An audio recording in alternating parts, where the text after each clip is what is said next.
नमस्ते प्यारे बच्चों। आज हम सुनने जा रहे हैं एक बहुत ही अद्भुत और भावुक कहानी महात्मा वीरवर की।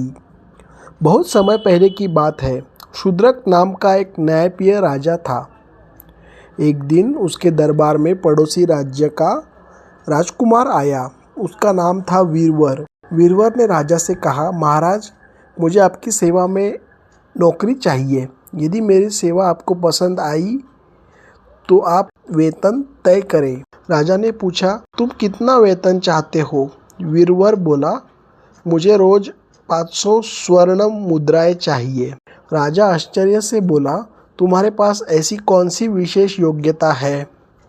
वीरवर ने शांत स्वर में कहा, मेरे पास 2 हाथ और एक तलवार है।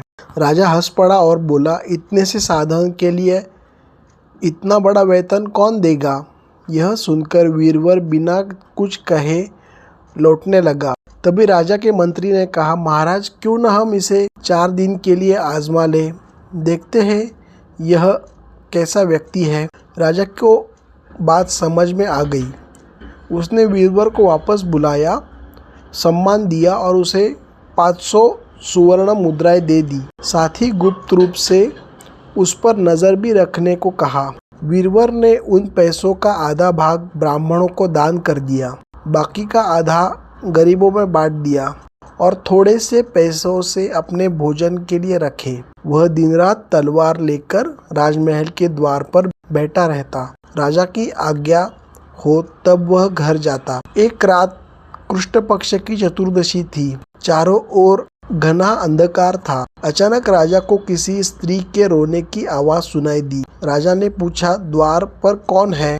मैं हूँ महाराज, वीरवर बोला। राजा ने आदेश दिया, जाओ देखो यह रोने की आवाज कहाँ से आ रही है। वीरवर तुरंत निकल पड़ा। कुछ देर बाद राजा भी चिंता में उसके पीछा करने लगा। नगर के बाहर एक सुंदर स्त्री रो रही थी। वह रेशमी वस्त्रों और आभूषणों से सजी थी। वीरवर ने पूछा, तुम कौन हो और यहाँ क्यों रो रही हो? स्त्री बोली, मैं इस राज्य की राजलक्ष्मी हूँ। मैं वर्षों से यहाँ सुख से रही हूँ, लेकिन अब यह स्थान छोड़ने जा रही। छिपकर खड़ा राजा यह सब सुन रहा था। वीरवर ने हाथ जोड़कर कहा, हे राजलक्ष्मी, बताइए आप यहाँ कैसे रुक सकती है? चाहे उपाय कितना भी कठिन क्यों न हो, मैं सब कुछ करने के लिए तैयार हूँ। लक्ष्मी बोली, यदि तुम अपने सुयोग्य पुत्र शक्तिधर को देवी के चरणों में बलि दोगे तो मैं इस राज्य में सदा के लिए रहूंगी। यह कहकर लक्ष्मी अदृश्य हो गई। वीरवर घर पहुंचा और पत्नी व पुत्र को सब बताया। यह सुनकर शक्तिधर मुस्कुराकर बोला, पिताजी, यदि मेरे प्राण हमारे राज्य के कल्याण में काम आ सकते हैं तो इससे बड़ा सौभाग्य क्या होगा।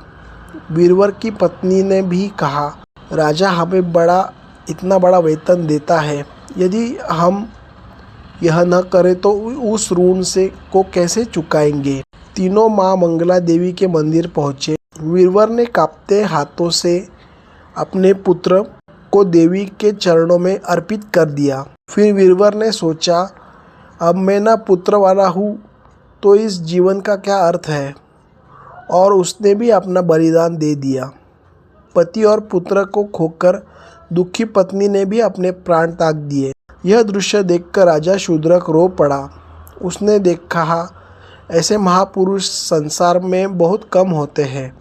अब इस राज्य को मैं भी लिए कोई मूल्य नहीं। राजा जैसे ही स्वयं की बलि देने लगा, माँ मंगला देवी प्रकट हुई और उसका हाथ रोक लिया। देवी बोली, राजा, तुम्हारी अपने सेवक के प्रति सच्ची भावना से मैं प्रसन्न हूँ।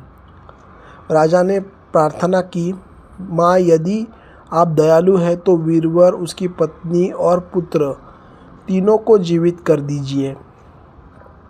देवी ने वरदान दिया और अदृश्य हो गई।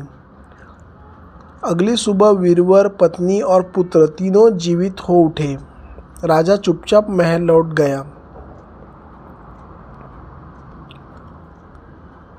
सुबह राजा ने वीरवर से पूछा, कल रात क्या हुआ? वीरवर बोला, एक स्त्री रो रही थी। पर मुझे देखते ही वह गायब हो गई। राजा मन ही मन सोचने लगा, यही है सच्चा महापुरुष। दरबार में राजा ने वीरवर के त्याग और निष्ठा की पूरी कहानी सुनाई और उसे सम्मान स्वरूप कर्नाटक का राजा बना दिया।